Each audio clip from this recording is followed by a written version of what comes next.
Welcome to Strip Talking, a podcast from stripwalking.com.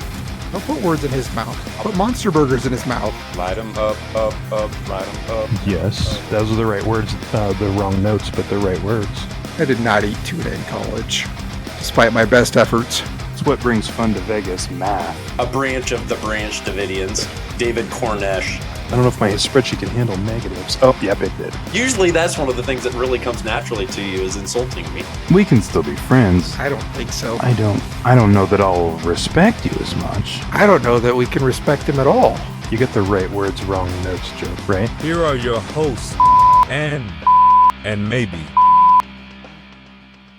Hello, everybody. Welcome to this episode of Strip Talking Podcast. Thank you so much for joining us. I'm Jay, as you know. We got Mike here with me. Mike, how you doing?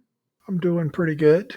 Excellent. How are you, Jay? Oh, you know, it's summer. It's summertime. Got some thunderstorms rolling through here. Hope Geoff's okay wherever he is. Thunderstorms tonight. Yeah, Geoff might be in the path of them. We'll see if he joins us a little later on tonight. Hey guys, I am right here. I can hear everything that you were saying. Oh, hey, Geoff. hey, Geoff. Hey. Good to see ya. Well, I would say the same, although you're talking shit, so, you know. Oh, we could see you the whole time. Well, some of it anyway. Yeah, some of it. And we hadn't even started the shit, let's be honest. Yes. We've got lots of shit to get into. All right, more to follow. I'm down for that. Because we just got back from Vegas. We did, didn't we? Super jealous. Yeah. So Jay really should be getting the shit. That's true. I was unable to join due to an unforeseen prior engagement. Deck building? Yeah. Yep. My deck looks amazing, though. Deck. You got to emphasize the eck there. Yeah. Let the lady listeners use their own imagination. But yes, I do have a brand new deck. I've heard, and I don't know if this is accurate or not, but I've heard if you trim down the trees around the edges of the deck, it makes it look bigger.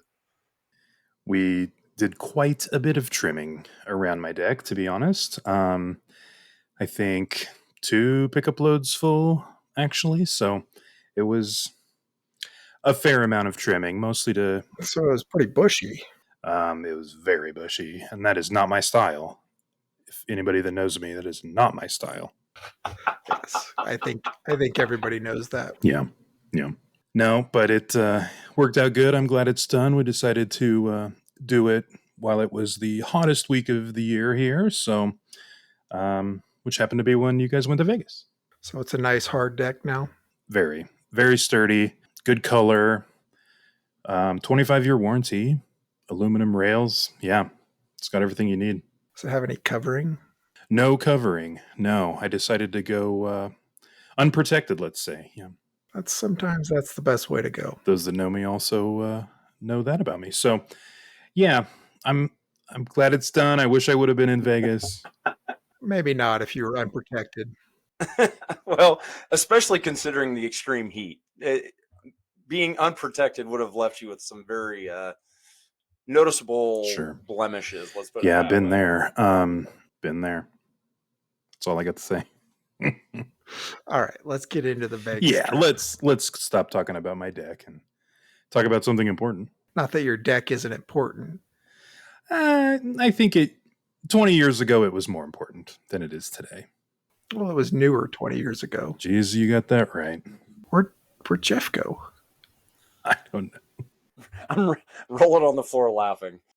And here I thought that the Vegas talk was going to be the exciting part of this broadcast. Well, some people do get excited about decks.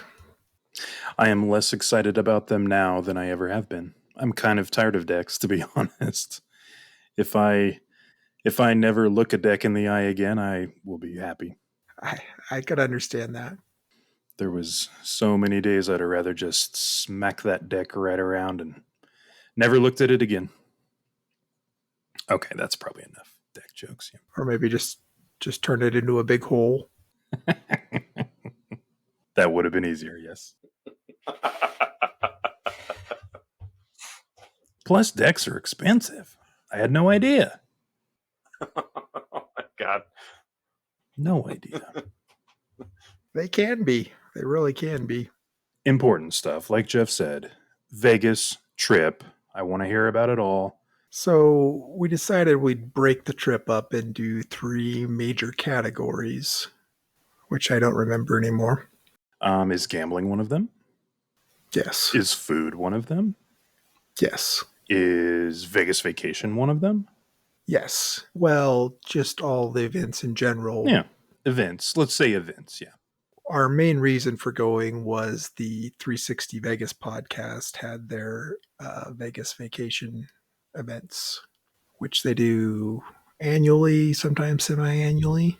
Is that right, Geoff? I think the last one they had was about a year ago, though. Yep, that's correct. It was in August, I think, of last year, if I recall. So, which we did not. We weren't part of the 360 Vegas community, I think, at that point. Are we now?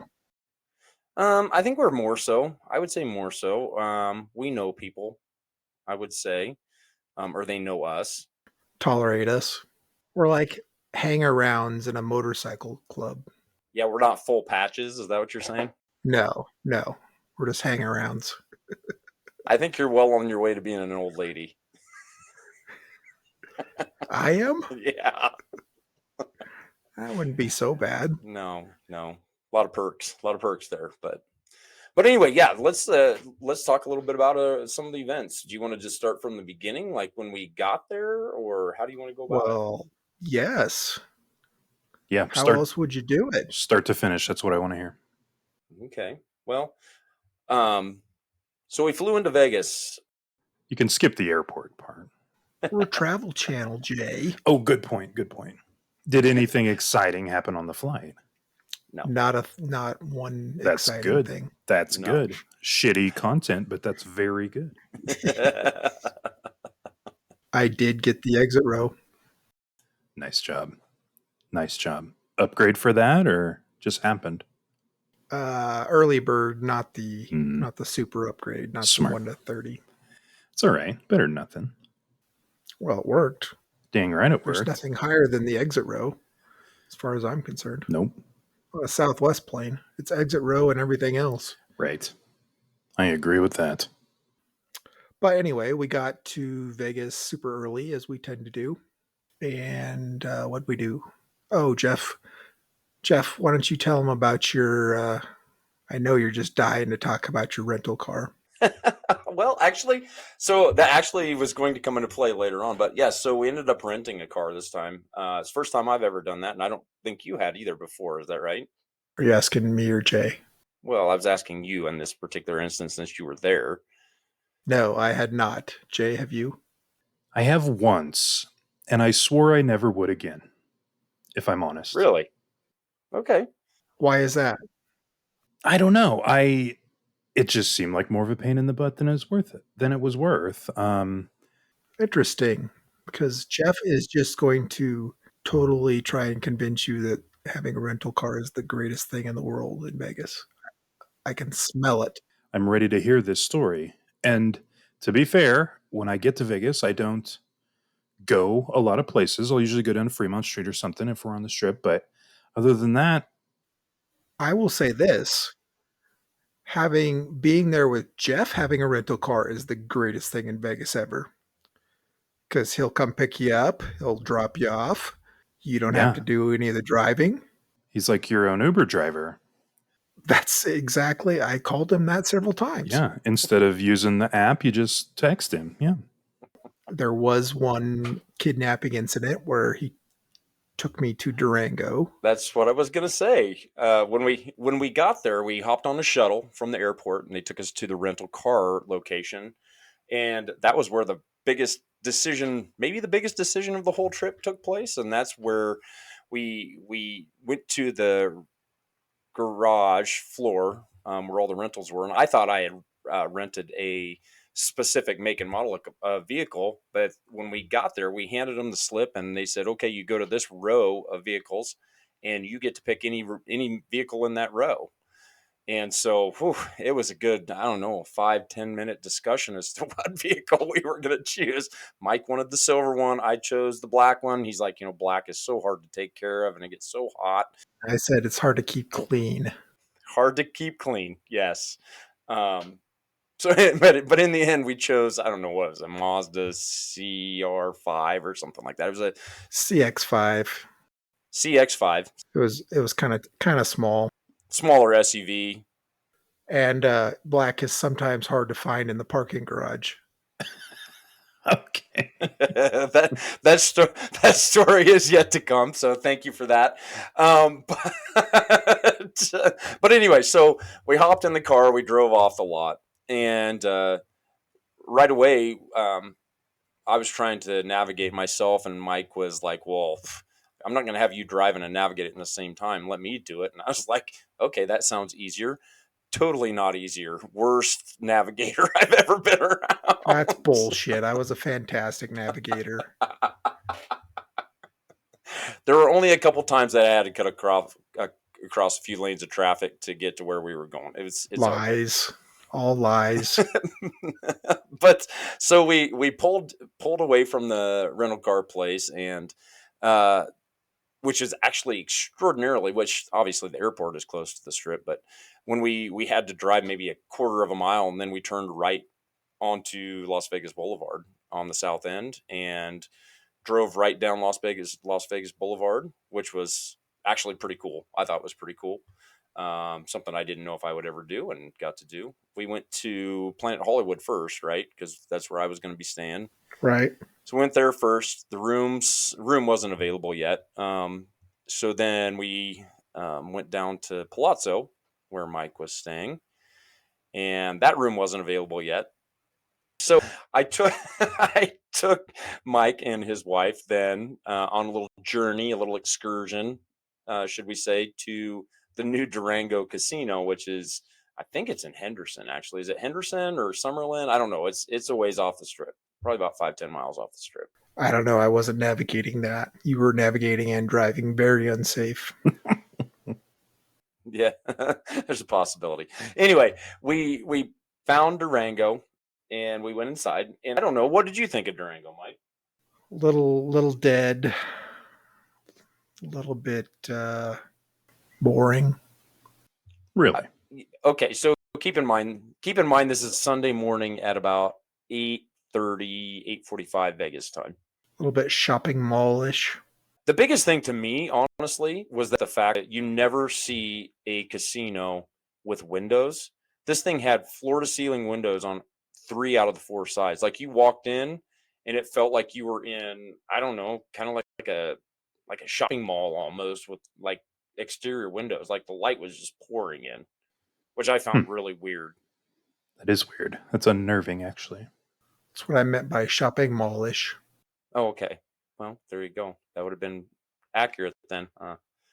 But so then we basically, we didn't stay at Durango for very long. Part of the reason it was a fish reason in 2 regards, in that I wanted to see it, and number 2, I like to collect the $1 casino chips, and I did not have a $1 casino chip yet from the Durango Casino, so I did grab one of those. And then as we were leaving, we decided that we were hungry. Actually, yet. Wasn't all the restaurants closed? Didn't we Yeah, want to eat there? Yeah, the restaurants were closed there at Durango. And so we were leaving, and we decided, we wanted to find something to eat that we could eat kind of quick. And we figured that since we wanted to eat something that we never get to eat back home. And so we got to looking on our phones, and first thing we were excited to see pop up was there was a McDonald's about a half mile away. So, so we ended up driving to a McDonald's. I don't think excited is the right word. Wow. Yeah, wow, that's cool. But the funnier part is, we had a McGriddle, motherfucker. Yeah, we did. Actually, Mike had 2. It was buy one get one free or some shit like that. Yes, it was. It was. Sold. Vegas never stops giving. But the funnier part was we're driving along and we come up to the to the stoplight before we get to McDonald's, and we look over across the street kind of in the distance, and we're like, "Oh, I wonder what that restaurant is." And Mike's like, he's like, "Oh," he goes, "I think that's a Chicken Guy restaurant." And I'm like, "Well, I suppose it could be. This is Guy Fieri, or however you pronounce When his you last think name." about it, Has no, it couldn't be. But we weren't thinking about it at all. It's because we were so delusional from our hunger. we were delirious. There's no fucking Guy Fieri Chicken Guy restaurant out here by the McDonald's. But at the time, it was like, yeah, if you squint, that kind of looks like it says Chicken Guy. So we get a little closer. We're driving through the McDonald's drive-through. We come around the corner and we find out it actually says Teriyaki Boy. I mean, boy, guy, we were kind of close. It's pretty close. We were close. It was close, but it wasn't at all. So anyway, that we all laughed heartily about that. It was kind of funny. I do need glasses, so. But so we enjoyed our McDonald's on the way back to the Strip, and I'm trying to remember, your room still wasn't ready, was it? No, we went to Flavortown before we got in the room. Oh, that's right. Yeah, that's right. So we drove to Horseshoe Bally's because Mike's wife is a huge fan of Guy Fieri. Yeah, we didn't do anything. We went McDonald's and then right to Flavortown. Oh no! Holy cow! We totally missed the middle section there. We left McDonald's and we ended up driving down. And Mike, as we're driving, decided to look and see if Fontainebleau had free parking. And so, oh yes. So, and it turns out Fontainebleau does have free parking for what, 4 hours? Is that what it was? 3 hours? Something like that. Something like that. So we drove down the Strip to Fontainebleau. And Fontainebleau, as I like to call it. Fontainebleau. And so we went and parked. And okay, so I don't know what your first impressions were, but we're walking out of the parking garage to try and find the elevators, and it was like we were in this like industrial complex type feeling. It was really weird going from the parking garage into the elevators, because it was like you stepped from one world to a totally different one, because you stepped into the elevators and the elevators were all fancy, and you go down to the lobby as you're walking through the lobby, and the lobby is, I mean, now Mike is going to make fun of me because he's like, I'm a Fontainebleau fanboy, which I have been, from the standpoint of I really was excited to see what it looked like after 17 years. Is that how long it had been in the makings? I mean, it had been forever that it sat there vacant. You had a Fontainebleau fear boner, would you say? I'm not sure if it was a fear boner. It was one of those Viagra erections that lasted more than 4 hours, and I probably should have called the doctor because you're waiting for so long. But when we walked into the lobby, I don't know, what were your thoughts of the lobby? I mean, it's pretty spectacular. The architecture and everything. I mean, it's nice. The whole thing was cool. It felt a little, I don't know what the word is, cold. I don't think cold's the right word, but it just wasn't warm, inviting. Dungeony. The first thing that you notice, I mean, there's two things, and everybody that's been there says the same thing. It's very blue, and there are bow ties everywhere, which is fine. I don't have a problem with that. But it is definitely like, it just feels like the whole place feels a little disjointed. Like, I think that the property itself is very nice. I don't think anybody disputes that. I mean, it's nice. It just seems like there's like a vibe missing from it, and I don't know if it's because they've had so many different managerial people come and go, and like I don't know. I was not disappointed in the appearance of the place on the inside. I was not disappointed in certain aspects. I mean, the casino floor is nice. There's lots of restaurants. There's a lot of restaurants that I really would like to try, but it just seems, I don't know. There's a weird feeling about it. Don't say Pappy Steak. No, I wasn't gonna say Pappy Steak. I was saying when we went to because we stopped there. If you haven't seen videos or pictures of it, Jay, there's like you have the casino floor, and then you go up these huge escalators. I bet they're probably at least 2 stories tall.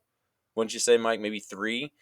Probably 3. They have restaurants on the main floor, but you go upstairs to some of the other ones. The food hall and everything like that is upstairs, and there's some restaurants in the food hall that look really good. And I know that some of the the higher level of restaurants are supposedly very good as well. But it's just one of those things where I felt like I really like some aspects of the property, or I think I could really like some aspects of the property, but there's just something missing. And I don't know. I think that place has some challenges, obviously. In fairness, we didn't gamble.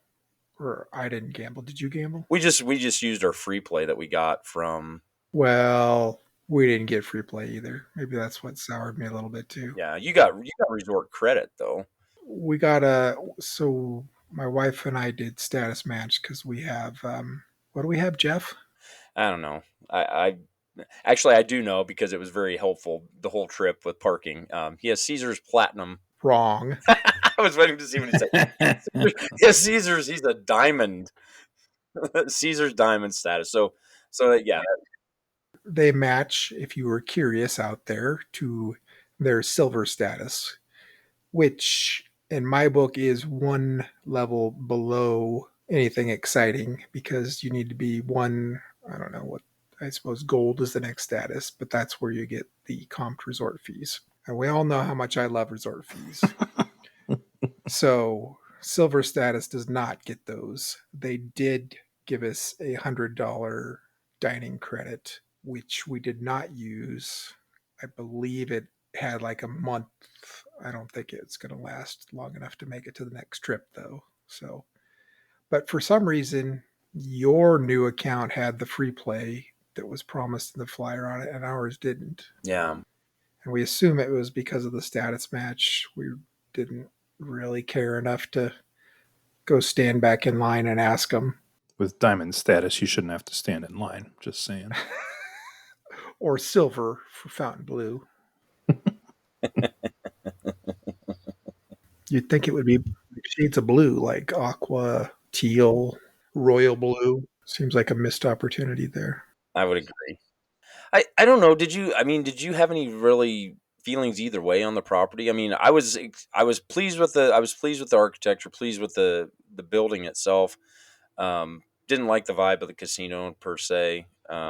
It pleased you? It met my expectations. I mean, I thought it was going to be very nice, and it was. They have that really cool sculpture that at the front end it like moves. The whole thing moves, which is pretty neat. And I know Mike gets really excited about sculptures and stuff like that. But anyway, so we hung out there for about what, 2 hours, would you say? Probably so. An hour and a half, 2 hours, something like that. Hour and a half too long. Yeah. I got my collector $1 chip, which their chips are unique. I do like their chips. And then we decided that it was time because I don't know if you know this about Mike, Jay, but Mike has a tendency to have a very specific schedule he likes to follow. Right. And so on the spreadsheet / schedule, it had that we were going to be at Flavortown at 11. And so we hopped in the car and we drove to Horseshoe / Bally's, and again, got to find out where the parking garage was. Could you repeat that part about how you paid $0 to park the whole trip and why that was? At Fontainebleau, I didn't have to pay anything. It was free to park because we were there for less than 4 hours. What about the other locations? Oh, I didn't even remember parking, really. Yes, we got free parking, Mike, because of Mike's diamond status with Caesars. We did not have to pay parking fees, which were actually, it was a huge saver. I don't think I would not rent a car in Las Vegas if I did not have that fantastic feature that Mike brought to the table there. So, and incidentally, they fucking charged me for parking anyway, and I had to call them to get it removed. Really? They did? Yeah. Rude. Seriously. That is rude. Did they take it off though? Yeah. One of their top diamond card holders. I know. Can't even get the bill right. Disgusting. We're very much parking newbies. but we're going in and out and they're trying to charge us at that point. So what the fuck is the parking on the bill for? True. They're charging us again? I don't understand that part. They're probably hoping you're not going to pay attention to it and you just get stuck with the parking fee. Maybe if you had been using the room card in and out, it wouldn't have charged you each in and out. Could have been. That's probably it. I suppose that's true. But parking's usually on the resort there, right? Yeah. Seems like it should be part of the resort fee. All right, that's a stretch. Don't go down that rabbit hole, Jay. Don't get me started. You know, I'm always this close to going off on resort fees. That's true. Not today. Not today. I thought I was fairly calm about them this trip with the Palazzo. We paid them. It was 50, 52, 53 bucks a night with tax, which is absolutely ridiculous. But I didn't argue with them at the desk or call them fuckers or tell them that bullshit or anything the whole time. I just paid them. He's turned a new leaf. I thought I was very respectful of the resort fees this trip. Getting soft in your old age. He is. He was just that, or he just forgot, senile. But yeah, so we ended up at Horseshoe. We were a few minutes early, so we had to wait so we could get the lunch menu instead of breakfast menu. That's right. We got there at 10:45, and they're still serving breakfast. Which, for the record, is almost 1 o'clock our time zone. Mm-hmm. So you guys are hungry by then, even with the McGriddles. 10:45. Can't you just give us a lunch menu at that point? I've worked in professional kitchens. There is a changeover that has to happen. Okay. A lot of changing of sauces and other things. So professional kitchens, is that your barbecue thing? No, I worked in a restaurant a long time ago, but in Kansas. Yeah, it was the classiest restaurant in town. No big deal.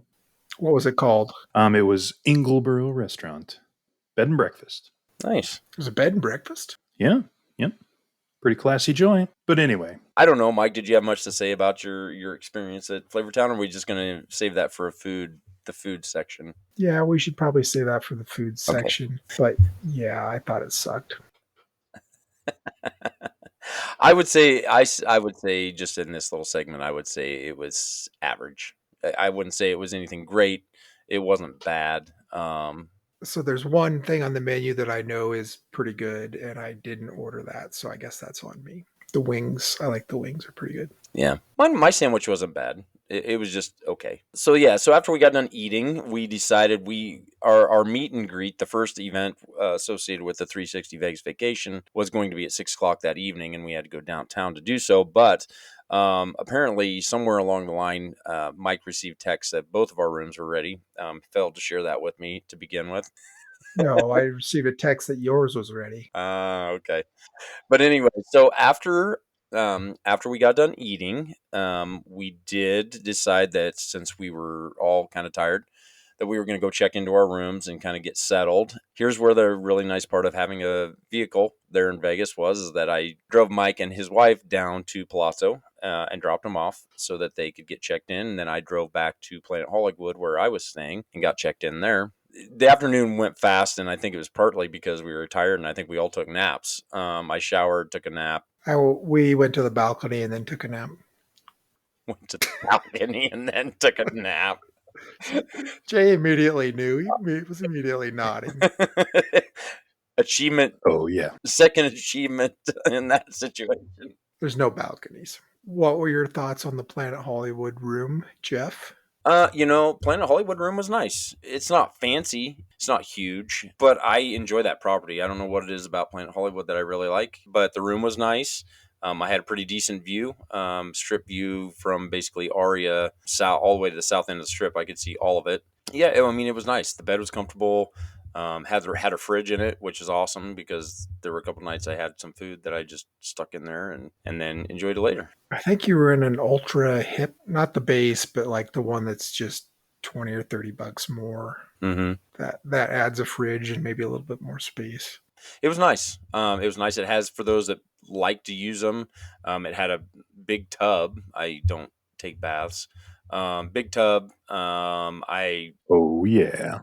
Oh yeah, it's totally different when you're staying in a room by yourself, though. So yes, very nice shower, nice bathroom, nice bedroom. It was good. It was I thought it was good.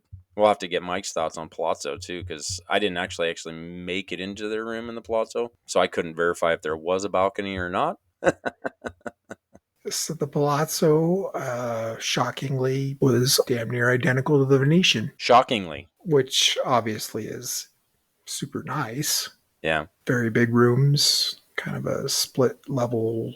You go step down, and there's kind of a living room area, I guess you'd call it. Push button drapes and all that stuff, and huge bathroom, 2 sinks. I think there was a tub there, Geoff, so you could have used that. No. But it's what you'd expect at the Palazzo or Venetian. It's pretty luxurious. Pretty but nice. That's just their standard room. Yeah. That's what it is. It's fancy. But yeah, then again, being the Uber driver that I was, I ended up coming down and picking up Mike and his wife to take them downtown. We drove down to the Downtown Grand, is where our first meetup was, our first meet and greet was. Had to park in their parking garage, which was the only time during the whole event that we had to pay parking fees. But that was okay. That was all right. Do you want to go on to more about the event itself, Mike, or what do you want to talk about? Well, this is the events section. Okay, perfect. Yes. Whose Windows chime was that? I don't know. I'll give you 2 guesses. The first one doesn't count. It's probably mine. I'm guessing it's mine. One guess. One guess would be enough. But anyway, so we ended up at Downtown Grand for the opening meet and greet session of Vegas Vacation, and I think we were the first ones there. Were we not? I don't think so. I think that fact is not a fact. Okay. It's fake news. Fake news. So that's what I was looking for. Fake news. But so while we were waiting, we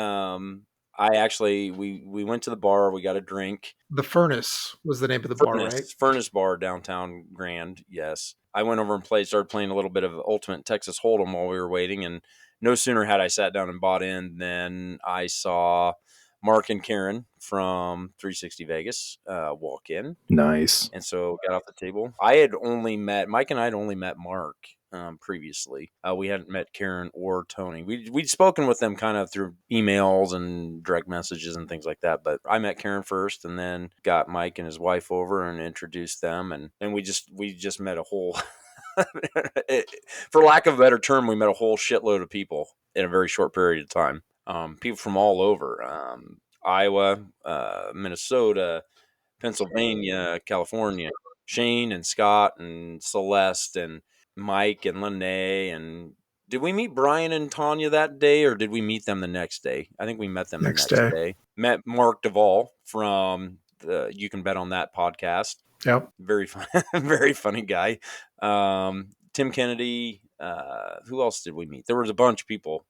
Kevin. We still don't know Kevin's last name, or haven't figured out his last name, or did you figure it? Can't say that on the podcast. You can cut it out. Smith. Kevin Smith. Is it Kevin Smith? I don't know. Okay. I have no idea. I loved Kevin though. Super nice guy. Yeah. And Todd and then we met Tony. Tony's the third leg. He's the third leg of the 360 Vegas crew. I don't think I met his wife that night. I don't know that Jen was there that night. I don't even remember Tony being. I'm sure you're going to tell me he was, but I don't remember. He was. I think by that time I was on the craps table. Yep. We ended up on the craps table, and it was, well, actually, I think of the 360 Vegas group, you and I were the first one to head over to the craps table because we were playing, and then Karen came over, and then Todd came over, and was that it that came over? Might have been. I don't know. But anyway, we played craps for quite a while, really. We got to play craps with Karen, which was a lot of fun. It was a lot of fun. Karen with an E. Yeah. And I'm not saying AREN, I'm saying EREN. Yeah, figure that one in your head, Jay. There's some sort of biblical reference that I'm not a very well versed in the Bible, so she had to explain it. But yeah, we actually, The thing that was so frustrating, and this can go into the gambling bit later on, so I don't even know. Do you want to even talk about it? Well, we'll go high level. Were you the first right on the box to roll? No, there was a guy before No, they you. started at the other end of the table. I was sitting at stick left, and Mike was right, or was just to the left of me, and then Karen was left of him. It started off pretty positive. Oh yeah, the first gal rolled. He had a couple points. Actually, the rolls were all halfway decent coming around. Came to me, which I'm not a very good shooter normally at all, and I hit 2 points. Did I hit 2 or 3? 2 or 3 points, I think. I think only 2. Might have been 2. And then Mike followed that, and he hit 2. None. You did 2. No. You hit a couple points. No, I didn't hit any points. I just hit rolled numbers for a little while, but just hit numbers. And then Karen hit some numbers. I think Karen hit a point or two. Hit her point or two. Right after Karen, it just went. It went shit. It went 0.7, 0.7, 0.7, 0.7. I bet we had 4 people in a row that were 0.7. We were doing pretty decent until that happened. I was like, Jesus, that just went to hell in a handbasket right fast. So then I think we colored up what little money I colored up what little money I had left from my buy-in, and yes, I actually didn't ride that one out as I usually do. I think I escaped with only losing $50 or something like that. I call that a win. We played for like 2 hours. I mean, we played for a long time. Yeah, it was a lot of fun. And then, so I kind of was checking with some of the other 360 Vegas group to see what they were doing, if they were going anywhere or what they were doing. And they basically said they were old and they were going to bed. We were going to eat. We were hungry again. And so we were going to eat at... Again, we hadn't ate. Well, we hadn't ate since Flavortown. True. Which was 11. Yeah, true. It's now about 9:30, 10 o'clock, 11 o'clock, whatever. So we decided we were going to, since we were downtown, we were going to walk and try and hit up Mike's favorite place, White Castle. So we went inside of White Castle and we stood in line for, I don't know, half hour. That's probably a little long. It was probably 15 minutes. 20 minutes. But in that 15 to 20 minutes, we didn't see one person place an order. They didn't even come up to the counter. They didn't even come up to the counter to take an order. So we're like, well, the hell with this. So we're not doing that. Just completely oblivious, like to any patrons. There's a huge line. I've seen that at the other White Castle at Casino Royale too. It's just bizarre. It's a very strange business model. We're going to let the customers stand there until they get pissed off. It's a bold strategy, Todd. Bold strategy. Let's see how it works out for them. But anyway, so we decided we were going to leave, and so we did. We left, and we went to then, which was kind of interesting. We decided to try a place that one of our other friends from podcasting and Vegas community really enjoys, Vegas Vice, Elliot with the Vegas Vice. And since we had a car, we ended up driving to Tacos El Gordo, which is in between Fontainebleau and Encore. It's really just past Encore. Yeah, pretty much. But anyway, so we went there. We'll have to save that one. That was an experience as far as talking more about it. It was definitely unique, as my wife would say. Yeah. I enjoyed it. I think I enjoyed it much more than Mike maybe did. We'll get into that later. Okay, sounds good. During the dining section. So we got done with that, and we decided we were tired, and so. But I'm glad we tried it. I'm too, and I know. Check it off the list. Yep, check it off the list. So I dropped Mike and his wife off at Palazzo and drove back to Planet Hollywood and basically called it a night. Night 1 in the books. Night 1 in the books, and so. Any questions, Jay? We can cut this in later, but Karen with an E in the Bible is the youngest and most beautiful daughter of Job. You are right. That's exactly what she told me. Fun fact, just in case it ever comes up on Jeopardy or whatever. Did you Google it? I totally Googled it, yeah. Okay. I think Karen would love you, Jay. Yeah, she would. I don't know her at all, but she seems like my kind of people. Especially if she was rolling craps good. Yeah, she was, and she was having a good time. She was tipping for the dealers, betting for the dealers. She was on the come bet a lot, too. Yeah, she was playing 3-point Molly is what she was doing. Yeah, I like that. That. So yeah, that was day 1. Day 2, got up in the morning. Mike was insistent. No, I shouldn't say insistent. Mike's plan, his plan for the next morning was that we were going to go to PopStroke, which is Tiger Woods' complex with miniature golf. But before that, I actually got up and went across the street to the Henry. I know Mike's going to roll his eyes, and we'll talk more about this when we get to the food section, but I went to the Henry because they have a fantastic breakfast there that I wanted to try, and I was not disappointed. I will go into that much more later at a later date. Went over to the conservatory at Palazzo since I had not heard from Mike and or his wife. This is about 9:15, something like that in the morning. And keep in mind, we had a thing for 360 Vegas Flight Club, which is we'll get to that, was at 1, and they had reservations at Buddy V's restaurant in Palazzo, Venetian. Prior to that, so we kind of had to get going if we were going to do anything, and so I texted Mike finally about, I don't know, 9:15. I said, hey, what you doing? He goes, I suppose I should get up. And I was like, okay. He's like, come get me in 15 minutes. I was like, well, it's going to be a little longer than that because I got to get back over to Planet Hollywood. So we ran back over to Planet Hollywood, drove down, picked them up. And he's ragging on me for not being ready. Picked them up, and we headed to PopStroke, which is about a mile from the south end of the strip, maybe 2 miles south end of the strip. Which I thought was a great idea since we had a vehicle. Mm-hmm. All my wife and Geoff did was bellyache about how hot it was. Keep in mind, how hot was it, Mike? 99-ish. It was over 100 when we were doing it. It's like 103. 103. My app said 99. But anyway, so we get to PopStroke, and PopStroke, like I said, is it is a fancified miniature golf course. Actually, there were 2 18-hole courses within this little complex. The black course, which is what was considered the easier course, which we probably should have played, and the blue course, which is the one we ended up playing. What did you think of it, Mike? We started off walking to the black course, and then there was this family of little kids, and I just saw a lot of waiting in my future, and so I audibled to the blue course. Not that there's anything wrong with little kids or families. No, but they suck. Yeah.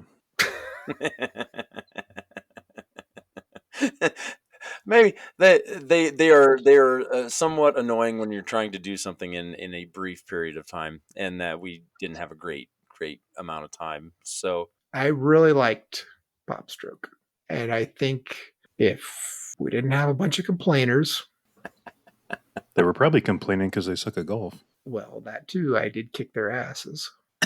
He did. There's no way around it. I will say that it was the nicest miniature golf course I've ever played on, complete with sand traps, fake sand traps. It's kind of a trying to be a realistic mini golf thing.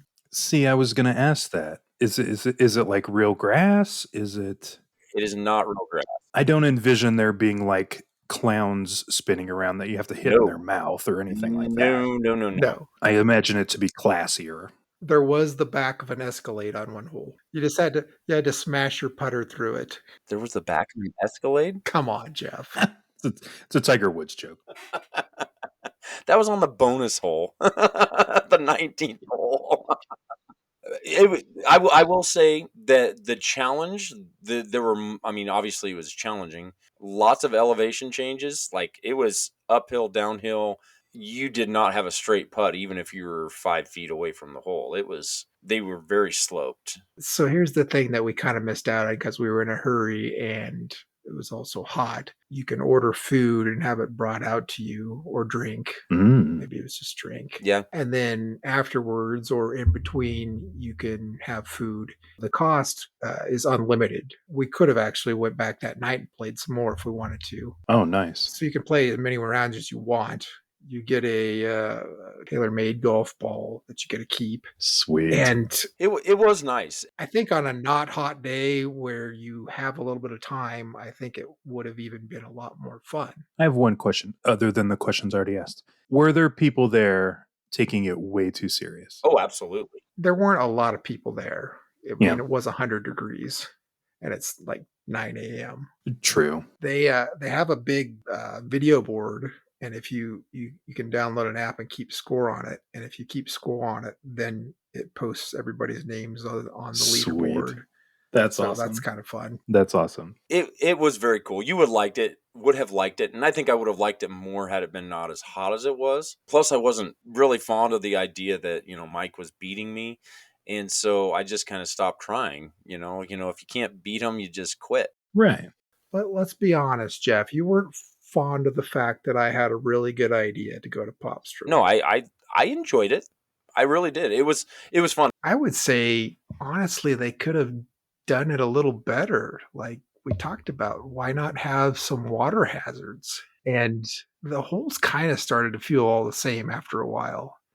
Why don't you have some more that, like a dog leg or something, just a little more variety in the holes?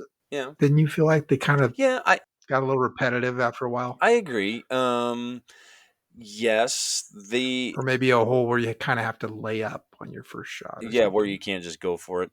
Yeah, I can buy that. It definitely was the most challenging miniature golf course I've ever played. The main issue with that is if you don't have a car, it's kind of hard to get to. Yeah, it's way down south. Yeah, you're not walking there by any means from the strip. No. I think we're going to walk it with strip walking at some point. Yeah, okay, that's fair. You could walk it. But yeah, it was fun. But then we left that because Mike and his wife had reservations for lunch. So again, being the nice Uber driver that I was, I drove them down and dropped them off actually at the Venetian so they could be a little bit closer to get their food. Would you say it's at the Venetian? It's in the Grand Canal shops. It's kind of in no man's land between the two. All right. Well, it's really close to being right between them. Okay. I can buy that. I'm not saying you're wrong. I'm just clarifying. Posing the question. Yep, clarifying. It's not really in either. The first couple of times I went through the canal shops, I didn't even realize that side hallway existed years ago. And for what it's worth, I had no idea that whole area back in the Palazzo side of the canal shops existed with Flight Club and all that shit. No, I didn't. I had never been back there. I had always gotten to on the canal shops level to those escalators and just basically figured that's where it ended. Yeah, but then I dropped Mike and his wife off, and they ate. Well, just real brief observation about that restaurant that you ate at, Buddy V's. Yeah, I didn't make a real inspiring choice there. I just got the pizza. My wife got what the hell was it? Scampi, some wasn't sort of it? Pasta. Yeah, scampi. That's right. And she said it was great. And then we got desserts there because, of course, you got to get desserts at Buddy V's, which were really good. I got the cannoli, and again, I don't remember what she got. But only problem was I was pretty full at that point. But the cannolis were awesome. Little chocolate dipping sauce for them. Nice. But then once they got done with their meal, I met them down because they were basically at the Palazzo. I met them down at Palazzo, walked down for the 360 Vegas Flight Club. So we got to Flight Club, which Flight Club, I don't know if you know what that is, Jay, but it's a social darts experience. They have all of these dart, what would you say, like alleys or I don't even know what you call them. Boards. Dart boards. Yeah, but they have them sectioned off. And so there were two of them that the group was playing on. And they had just a ton of, I don't know how many different games you could play of darts. And they kind of randomly, would put people into teams, and we played a whole bunch of different games of darts with this group. But it was kind of a two-part thing because you had the darts, which is fun, but then we also had unlimited drinks for 3 hours. Baby. At no additional cost. And this is where the legend status comes in. So, not me, not Mike. I'm not a legend. No, apparently I have. My wife's not a legend. Nope, wife's not a legend either.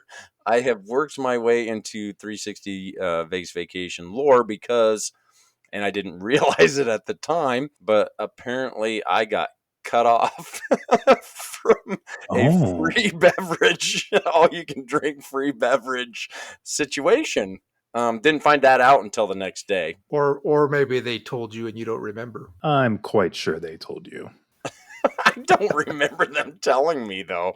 And the thing that's goofy about that's why you were cut off. Well, the thing is, I honestly didn't think I was that bad. And people I talked to said that I necessarily wasn't, other than Mike's wife said I wouldn't shut up. I said you were bad. Was I bad? We're always on the opposite board or alley or whatever you want to call it. So I didn't get a lot of snapshots of you, but the few that I got seemed pretty Okay. bad. Well, not bad, like you were having a good time. Okay. A really good time. Well, obviously, a really, really, really good time. So obviously that must have been the case because I was informed the next day that I had actually been cut off. It was a very good time. I don't know. I just had a blast.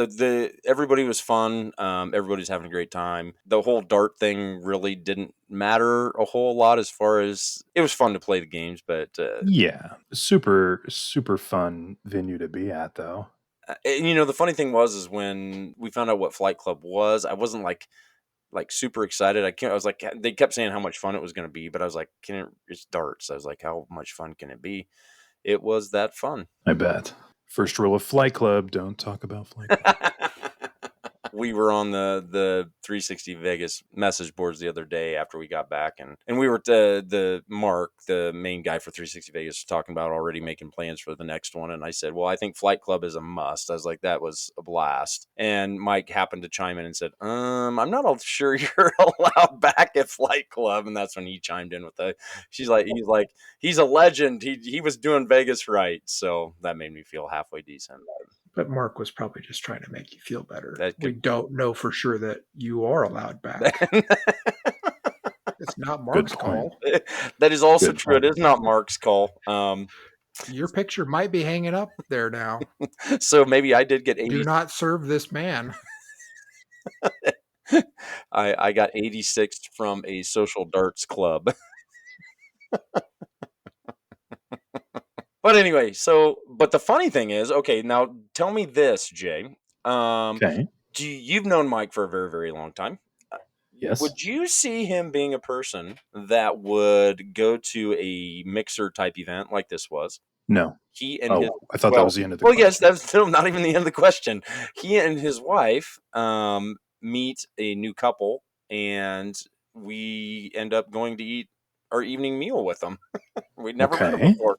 Does that sound like Mike? No, that's stepping outside of Mike's comfort zone, I would say. Yeah. So when we were getting done with Flight Club, they took a group picture and there were, like Mike said, just the way they kind of randomly assigned people to different alleys or lanes or whatever you want to call it. There were some couples that I didn't get to interact with that I'm aware of, apparently. But after we got done with the picture, Mike and his wife were like, "Hey, this is Brian and Tanya. We're gonna go eat supper with them." And I was like, or dinner to Mike. And I was like, okay, well, that's fine. If you guys are good with that, I'm good with that. I was like, where are we going? This is the next thing that's going to blow your mind. We were going to a sushi place. No. Yes. Scandalous. Yes, we did. Scandalous. Can I tell the correct story now? Now that drunk guy is... Good point. Yeah, we probably... I shouldn't be taking... You really think he remembers how it went down? Good point. He's telling a great story, though. He's fairly... So, yes, a mixer like this is not my scene. And we were kind of wallflowers for a portion of it, I would say. But this one guy, Brian, came up, introduced himself. Super, super nice guy. And then he introduced his wife. And they were playing darts on our side of the dart world. And just chatting the whole time with us. And at one point he's like, well, we're going to do this sushi place afterwards. You guys should go with us. Absolutely, you should. And I'm like, yeah, okay, whatever, King. Yeah, he'll probably forget about it and we'll go our separate ways. But then we took the picture, like Geoff said, and then we're all standing around and he didn't forget about it. Which is actually fine because I wasn't that hungry. We had eaten at Buddy V's before we came. You didn't even try anything? He did. We'll get to that. Don't say chicken teriyaki. Okay. I'll wait. Oh, Jay, you know him so well. Chicken teriyaki, please. We're a fucking beef state. He got beef skewers or a beef skewer, and it had 3 little bite-sized pieces of beef on it. It was the size of my pinky. It was the size of his pinky. And Brian was like, "Oh man, I feel so bad." This should be covered in the dining section, Geoff. I know. But since we're getting into it. But it's too funny. It's too funny. Drunk Geoff immediately sits down and just starts going into all the Mike stories, the cereal story, what else? The mac and cheese story. Okay.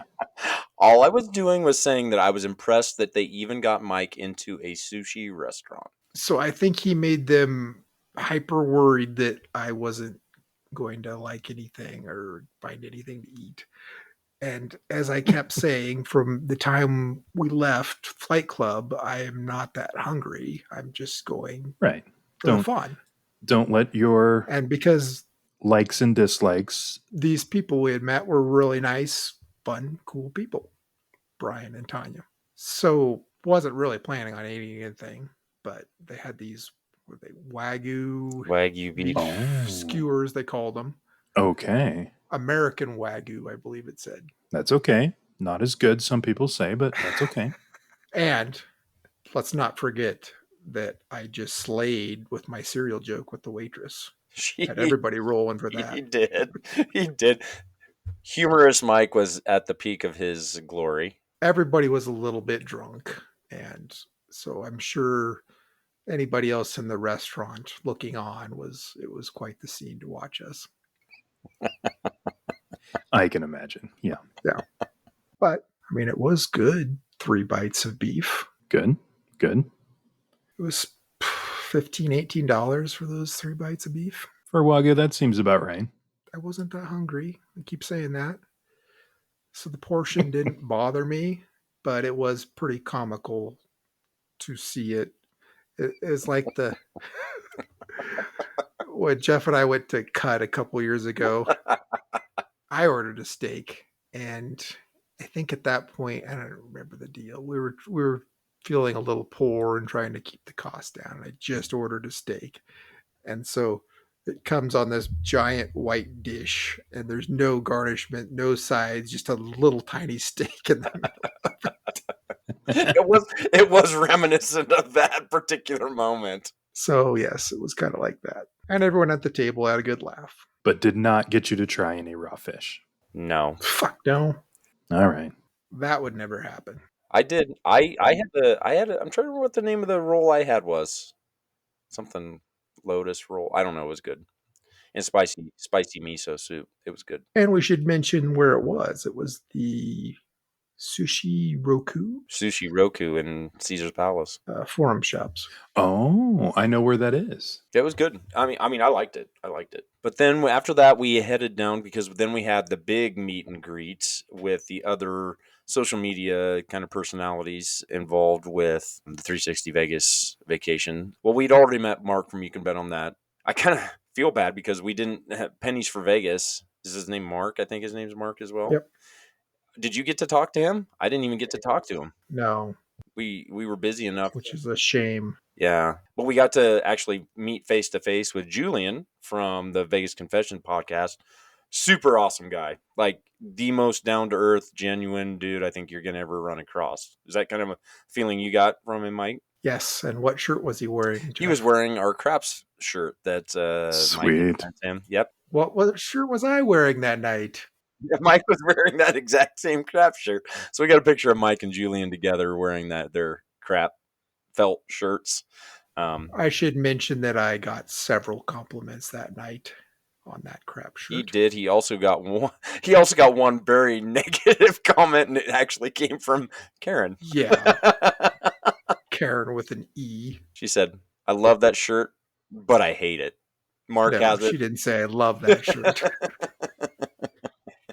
She said it's a very interesting shirt, and I hate it. I think somebody mentioned the love or hate seems to fall on gender lines because my wife also hates it. Yeah. I can believe that. Mike got a compliment walking out of the bathroom at Caesar's Palace that night. So we were at, what was the bar? Alto. Bathrooms across the casino there. The table games are right in between. And I'm navigating through that. And this guy is leading his family through there. And he's like, I love your shirt. And then I hear him, he was walking away, turning and telling something more to his wife about my shirt. Nice. It was funny. They're very eye-catching. I thought that evening was fun too. I mean, blood alcohol content was still fairly high, and everybody was still really in a congenial mood. We did. Oh, the other thing that we got that I forgot to mention is we got to speak with the gentleman. George is his name. That actually has a fantastic Las Vegas app called Vegas Near Me. If you like Vegas and you don't have that app, You're kind of selling yourself short. Yeah. That app is amazing. It's basically designed to. I mean, it's got pretty much everything you would need on there: shows and ways to buy tickets to shows, and locations of different things, like maps of the buildings. I don't even know how to describe it. The best way to beat is to actually look at it. But well, the name of it is Vegas Near Me. So what it's going to tell you is anything you want to know that's near you. But you can also change the location to like where you're going to be, like a show or a dinner reservation or something, and then search around there and figure out what's around there. So you know, if you're going to a show at, say, the Wynn, then you can search around there for food or whatever. At one point, I tried tattoos because my wife was wanting to get a tattoo, and it has all the tattoo places. Very spectacular. He was very nice as well, I thought, and wants to maybe set up some time to talk to us. So that was encouraging. But one of the funny things that happened that night, and this is just a story that is going to stick with me. So Tony is known for when they shoot their podcast, like he'll get off of work before the other two do, because he lives in Michigan, and he will have a few drinks in him before they record the podcast. And usually by the end of the podcast, he's pretty looped up. And at one point there was one episode that was called Drunk Tony. It was entitled Drunk Tony. So he was feeling good as well, and he looked at me as we were getting ready to leave, and he's like, Geoff, do you have a phone that can receive texts? I was like, yes, I do, Tony. So he got my phone number in his phone, and it was quite comical because it said, "This Tony." Instead of "This is Tony." But we needed that for the next day because we had another event and we had to use another way to get up to their suite for the event. So I don't know. I thought it was a blast. It was a lot of fun. I was just amazed that all three of them can remember everybody's name and faces and just make everybody feel like part of the family, to be honest. Pretty impressive, and it was a lot of fun. Even with my little apparent gaffe at the flight club, they at the end of the time said that don't worry about that. They even pretended to like Geoff. Noble. It was kind of funny though, because Karen was her blood alcohol content was quite high as well. How do you know, Geoff?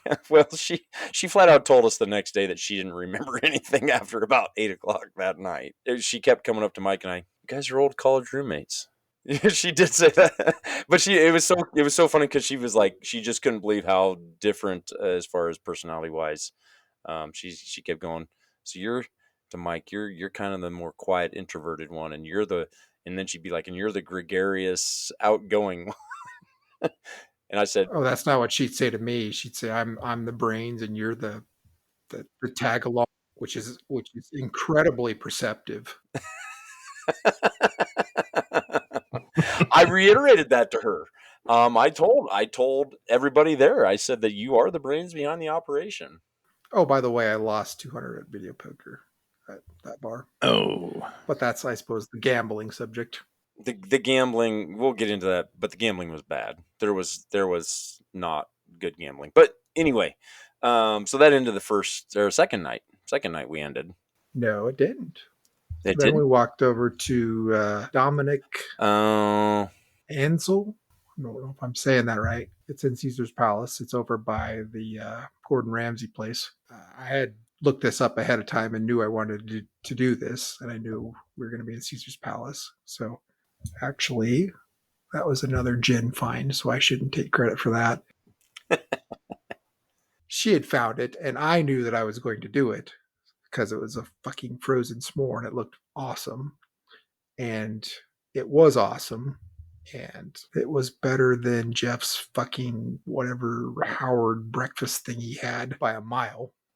He doesn't know, Jay. My dish, it was it was short ribs, eggs Benedict. Oh, jeepers. Okay. Over crispy hash browns. So mine is a square like marshmallow on a stick. They froze it and there's like ice cream in the middle and chocolate and all kinds of other delicious stuff. Yowza. Okay. I don't know how you could argue with either of those. It did look very fantastic. I did not partake. I was dealing with some other BS, but it was a fantastic. I would go back and have that again, and it was like $15, and it's not very big, to be honest with you, but it was good. It's about a nice 2x2 square, isn't it? Who's measuring? Yeah, size doesn't really matter, does it? It's not about the size; it's about what you do with it. That's right. That's right. It's about how it goes in your mouth. Yes. So Mike enjoyed that.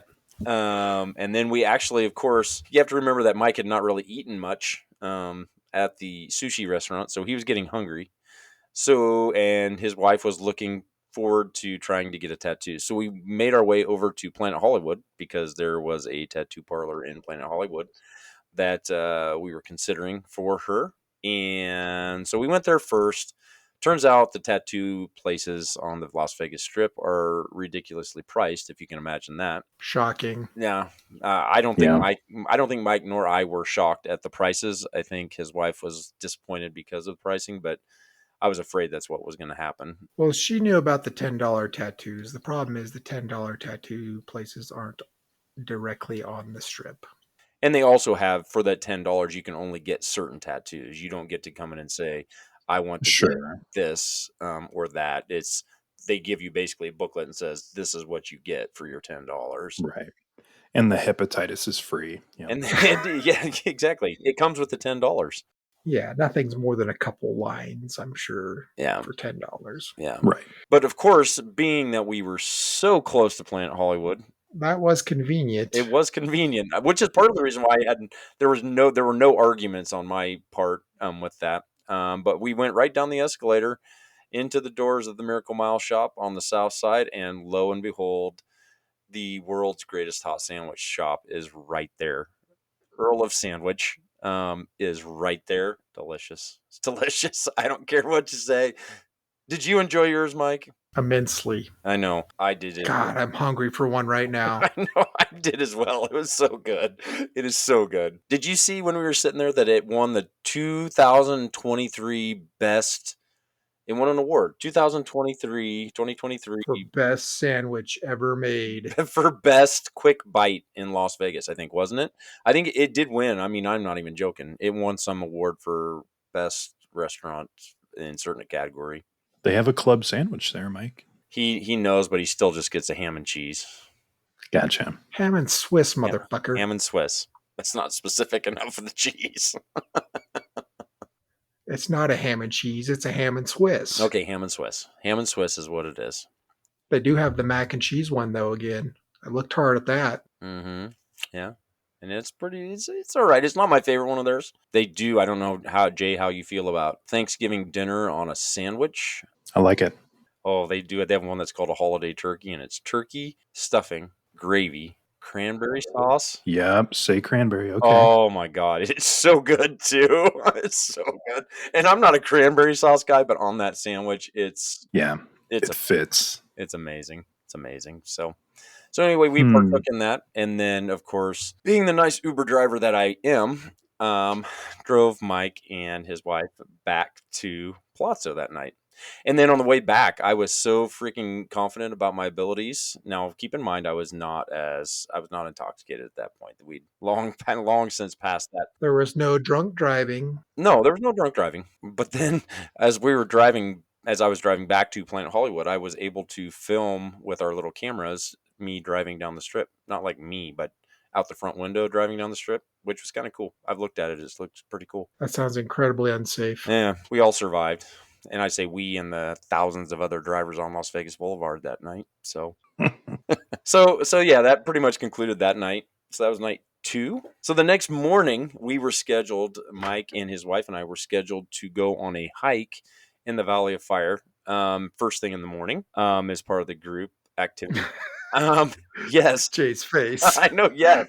And keep in mind that it's, 100 degrees at 8 o'clock in the morning. But so we were supposed to meet at the Cosmo and this is important information as it pertains to later things happening.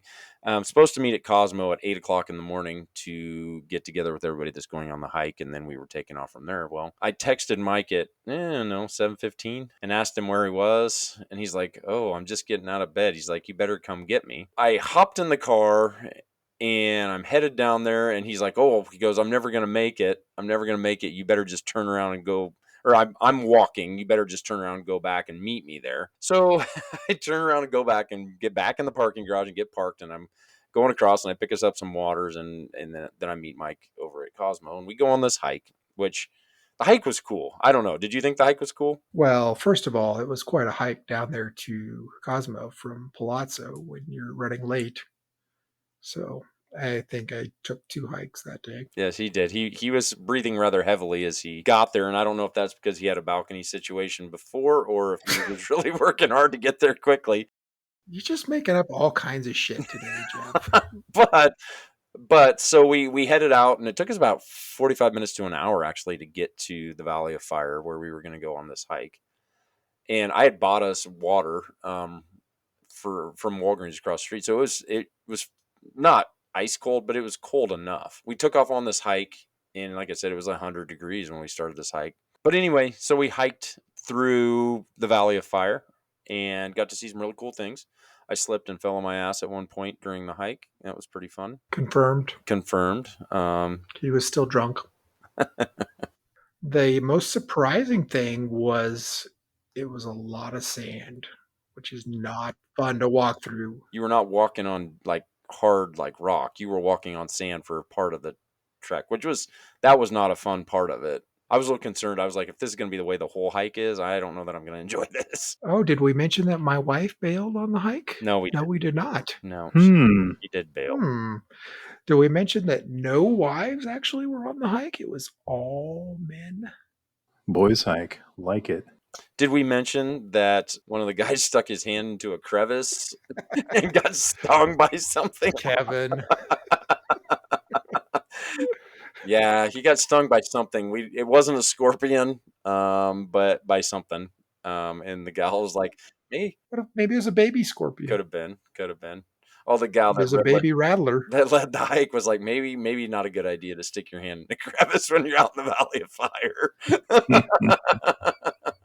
But he was good natured about it, and everything was fine as the day went on. But yeah, we did the hike. We were running a little late because we were supposed to be back by about noon for the 360 Vegas cocktail event. We got back kind of a little bit late. We had to shower real quick and then run down to the Flamingo because that's where that was at. Did you have anything you wanted to add about the hike, Mike? It was a good time. I liked it. Really pretty. No, I'm glad I did it. That was the first time I'd been to the Valley of Fire. Mm-hmm. It was hot, but I don't think anybody really felt, like they could make it or anything at any point. It wasn't that long of a hike. No. I think a little over a mile round trip, I think is what she said. Oh, that's not bad. Not bad. The worst part was all the sand in my shoes and socks. And we got back, it was about 11:30. And then I had to hike, Geoff? I get it. from basically the link to Palazzo take a shower, get ready, and then hike back to the Flamingo. So I was a little bit late to the cocktail event. But so the cocktail event was, I think there were like 20 people involved in it. But anyway, Tony is kind of a mixologist. He's really into specialty cocktails. We all got a swag bag that had a really nice like bourbon glass, a muddler, a stirring spoon, all kinds of things. But anyway, so they had 3 drinks that they made for us, or they made with us, I guess. The first one Mike kind of missed out on because he was running a little bit late, but it was a cucumber, basil, lime vodka drink.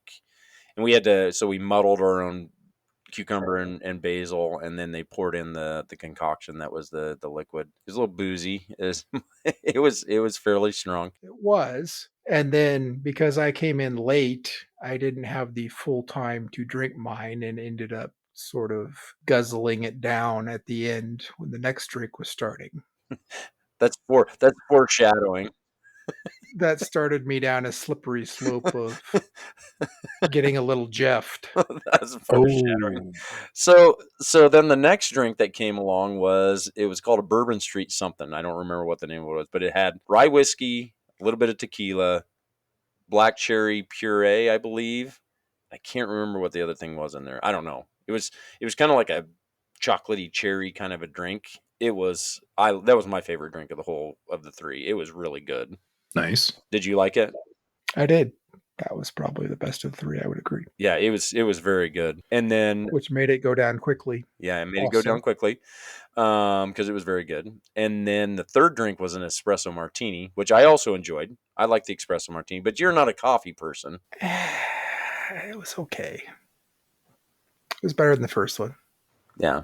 But so then once we got done with those 3 drinks, then whatever was left of the pre-mixed stuff that they had, they came around and they wanted to use it all or get rid of all of it. Yes. That's when the real slippery slope started. Yeah, because I think in the 2 hours that we were there for the cocktail thing, we probably had equivalent of 6 or 7 like premium cocktails. Right. So good liquor. Yeah, this isn't a watered down Caesar's free drink. No, it was good liquor. And so which everybody was drinking this way. Everybody was kind of in the same boat. Even Tony and Karen were in the same boat. And so everybody decided we all need to go get something to eat. But we walked over to Paris. So I had on my schedule Bedford. Wanted to try the Bedford. Martha Stewart's place. We got there and it's fucking closed. What day was it? I guess it's a Tuesday. Tuesday. At like 3:00. In the afternoon. They opened at 4, I believe. There might have been a few prison jokes involved in the whole situation. But that's kind of the way Vegas is now, and it's shitty. Yeah, I don't like that. You know? Yeah. Why would Martha Stewart, their flagship restaurant, and I don't know, maybe it's not their flagship. They got quite a bit. Gordon Ramsay steak and everyone went to that Vanderpump thing, which was right down from the Bedford, because that was opening sooner. So that's what happened. When everyone found out that the Bedford wasn't open, they just walked down to that Vanderpump. I cannot believe that place was not open at 3:00 in the afternoon. It was a little surprising. So because that wasn't open, we were in the search for a restaurant that was open. I was starving and intoxicated, so I stumbled across to that Mon Ami Gabi that's right there on the strip at Paris, and we were able to get in there, and that's where Mike had the best meal he's ever had in Vegas. So good. Definitely alcohol contributed to that opinion of it. Although mine was fine. Mine was good. I thought mine was good. Mine was good. It was good. It was really, really, really, really, really good.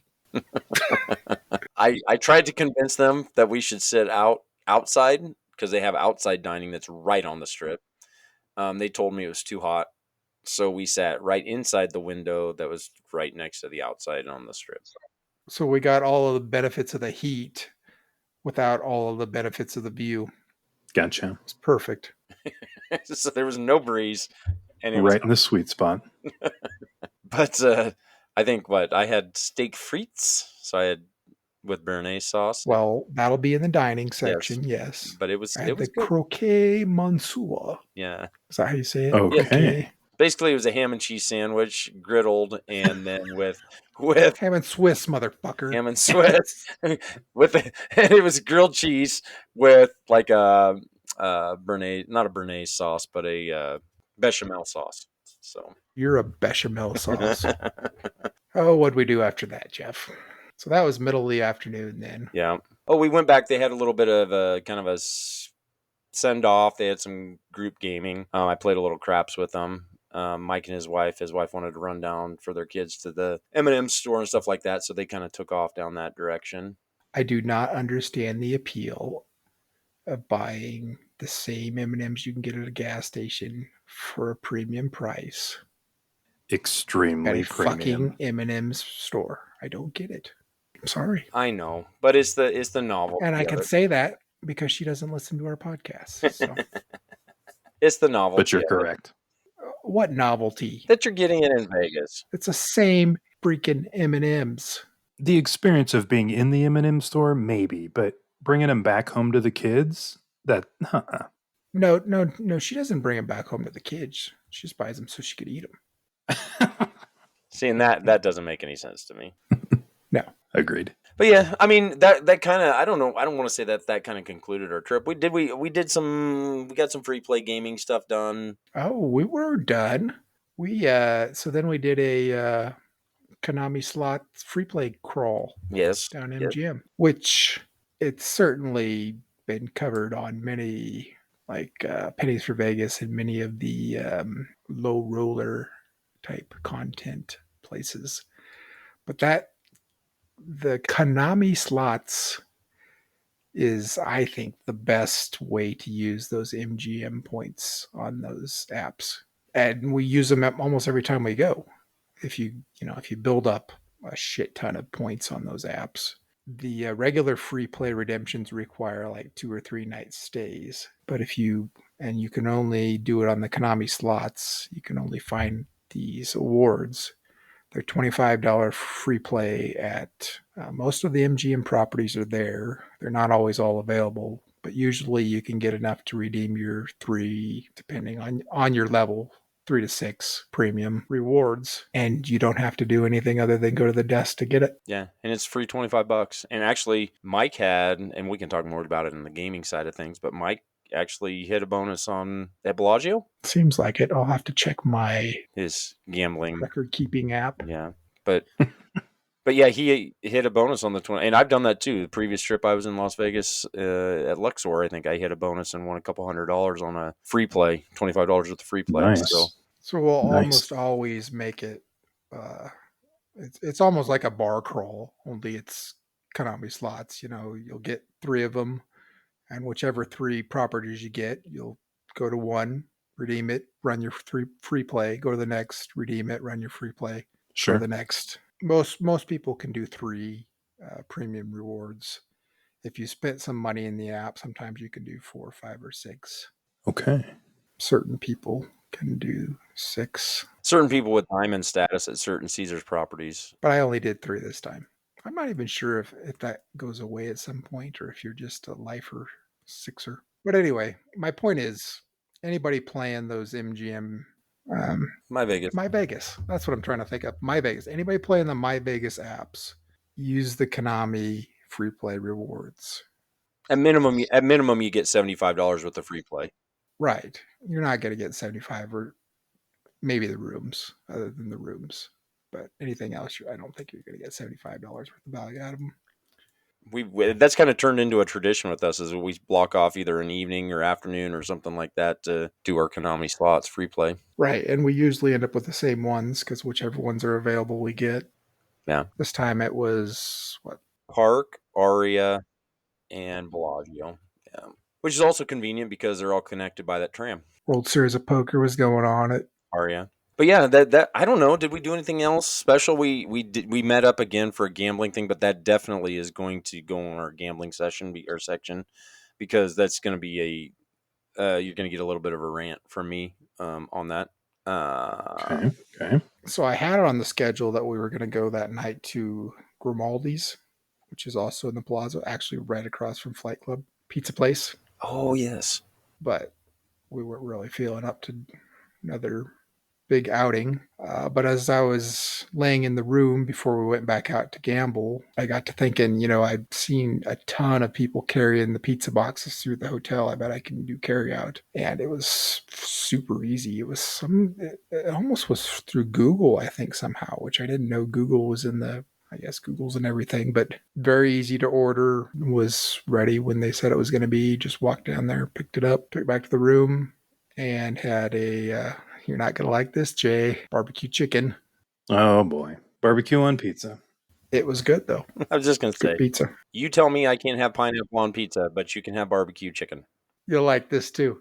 So on my way down, I'm looking. Palazzo, unless I missed it, doesn't have the toiletries, drinks thing right by the elevator. Mm-hmm. And also, like a dumbass, it didn't even occur to me going down to the elevator that I could just stop on the canal shops level and I'd be right there at Grimaldi's, basically. So I was going down to the casino across and then back up. It's freaking stupid. But anyway, I was trying to find something to drink. I got to the pizza place and back without finding something to drink. So I look there's 2 ice places on the floor. Neither of them have anything but ice, no vending machines. So I get back to the room again and I'm like, fuck it. And I go into the fridge. Oh, no. Mini bar. Yep. How much do you think it was? Do you 2 of them? 2 drinks? One Sprite. $18. One Sprite. Damn, Geoff. I don't think I would go $8. 10. Oh. $10 Sprite. Hope it was good. It was probably worth it to not have to go find a Sprite. Yeah. From where I'm at, if there's no vending machines and there's nothing at the bottom of the elevator, I don't know where I'm going to go. I'm probably going to have to go all the way to the Venetian, right? I just want a can of soda. If you just would have walked across the street to TI, you could have gotten something. Oh, There's yeah, a that would be CVS. There's a CVS right across the street. There is a CVS. Simple little walk there. Just across the street. Right. You can make it. Run fast. No big deal. Or you could have just walked down out the front door Palazzo and down right to the corner there is Walgreens too. No worries. Yeah, like I said, no place easy to walk to. Probably worth it. Yeah, probably worth it. Totally worth it. Plus my pizza would have been super cold by then. True. But yeah, I don't know, from a trip standpoint, did we do anything more? You might have done something the last day, but I had to leave early the next morning, so I did, and it was very much gambling related, so we'll cover that in the gambling section. Okay. And the rest was uneventful. Snared the exit row seat on the way back as well. Living the high life on the planes. There's no bigger high than snaring the exit row seat on a Southwest flight. That's right. As close as you can be to a king on a Southwest flight. Especially on the 700 series, which they're always flying the 700 models, not the 800 models between Omaha and Las Vegas.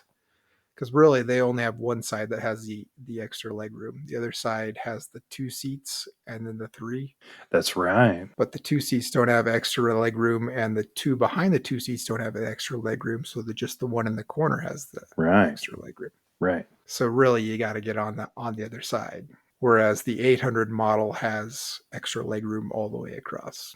I'm sure you knew all of that, Geoff. I was just going to say, I hate to say this, but geek. Geek or brilliant? Well, a little of both.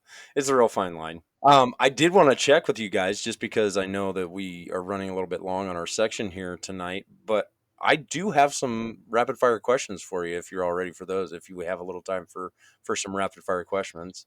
Does a bear shit in a thunderstorm? I will do one. You will do one. One from each. Maybe 2. Okay. So I'm going to do We'll go fast. So here we go. It's a real quick 2-part question. Who talks more about this? Mike talking about Chevelle or Geoff talking about the chandelier bar at Cosmo? Mike talking about Chevelle. Okay. Is that correct? That is the correct answer. Only Jay can weigh in on that question because we're both going to say each other. No, because you talk about Chevelle more than I talk about chandelier bar. Although, continue. I don't think so. We could go back through the transcript. I don't think Jay was on this trip when you talked about all those chandeliers. So the second part of that question is, who gets more shit about it? I don't know that I've personally given either of you shit about it. Mike? Geoff. Exactly. That's the right answer, too. It has to be the right answer, yeah. Okay. As he should. Best type of cheese. Swiss. There are so many good options here. You're not going to think about it, Geoff. You're just going to throw out Swiss. Yeah, Swiss is my favorite. It's easy for me. That is so hard. That's what she said. If I were to go best all around, I'm going to say mozzarella. Did anyone say best all around? I don't remember. Well, you said best. What? Do you have a specific best? I was going to say that would have to be best all around. Mozzarella, huh? That's an interesting choice. But wrong. Don't say cheddar. Don't say cheddar. I was just going to say the same thing. He's going to say cheddar. You know he is. I was going to say Swiss, but I hate to agree with Geoff. So I might say Gouda. Okay. I can live with that. Shocking. Are you surprised, Jay? I'm extremely surprised at Gouda. A lot of times they smoke Gouda, which I love smoked Gouda. I think I got to go. Gouda is more recent with me, so I got to go Swiss. It's Swiss. That's fair. That's fair. Just so long as you don't say brie. I do not like brie.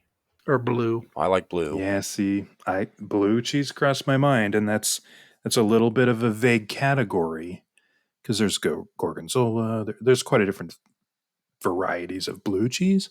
I don't think it's as versatile as mozzarella. You know that I don't know all the varieties of blue cheese, Jay. No, I can't think that you could even name one other than gorgonzola because I just named it. Mozzarella, which in itself is kind of a wide category. You can have fresh mozzarella, you can have buffalo mozzarella, you can have it's still like mozzarella. Pizza mozzarella, like cheapo pizza mozzarella. Like fresh mozzarella is fantastic. Fantastic. Best holiday go. Thanksgiving. Really? Yeah, no doubt. Ugh. No doubt in my mind. Thinking. I'm not big on the fall winter holidays. Too much family.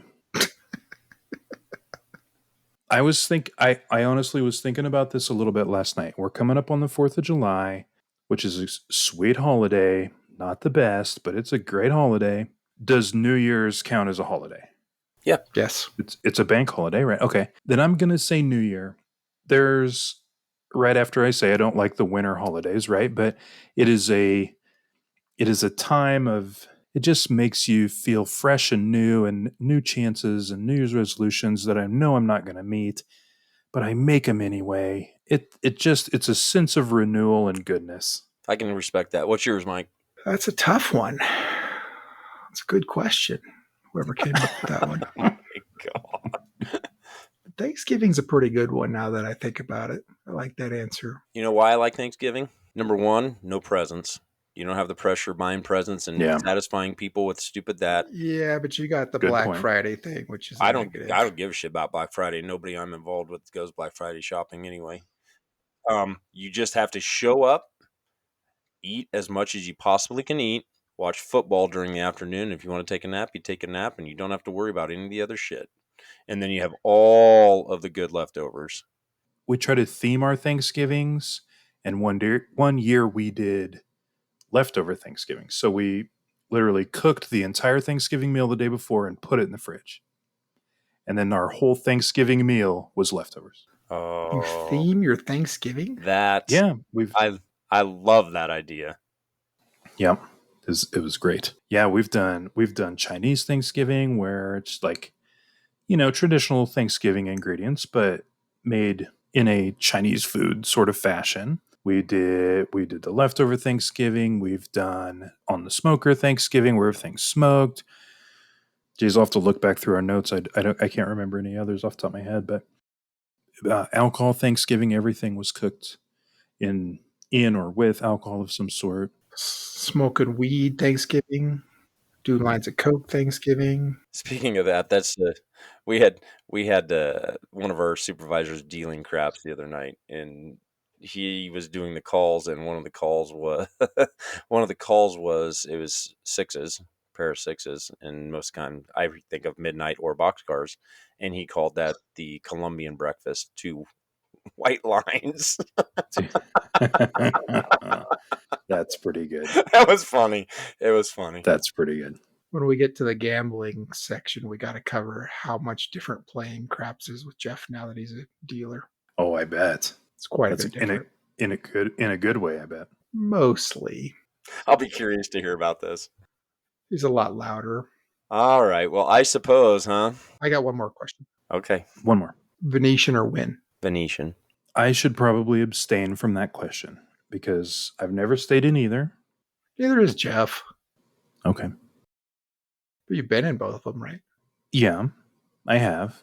And if I were to judge it on that and just general perception that I have mentally of both properties, Venetian. Having stayed at both, I think the Grand Canal Shops area pushes the Venetian over the top. Aha. Okay. I'd buy that. They put a lot of work into that.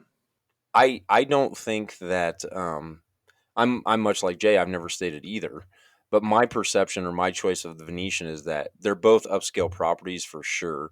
Wynn's probably the nicest property in Las Vegas as far as level of luxury and whatnot. I can at least feel somewhat comfortable in Venetian. I do not feel comfortable in Wynn at all. Like, I feel so out of place. It's like super cool place, very pretty, very luxurious, but it just is not me. You get more people just coming to do the shopping and the other shit at Venetian. Yeah. Sure. And it's not as far north, so it's not quite as out of the way. Yeah. True. The rooms maybe tiny bit better at Wynn just because they have the floor-to-ceiling windows, but it's really close. So yeah, I think Venetian's the right answer. Okay. All three of us agree on one. That doesn't happen very often. No, I do appreciate all the conversation tonight. Sounds like you guys had a pretty nice trip. Looking forward to the food and gambling conversations for sure, but glad you made it there. Glad you made it back safe. Appreciate you sharing your stories with us so far. I do want to thank all the listeners for listening. If you enjoy our podcast, please consider subscribing, giving us a great rating. You can find us on all the social media outlets at Stripwalking. Visit us at stripwalking.com. And thanks again for listening. May all your sevens show on the come out roll. May Geoff always Uber you around Vegas.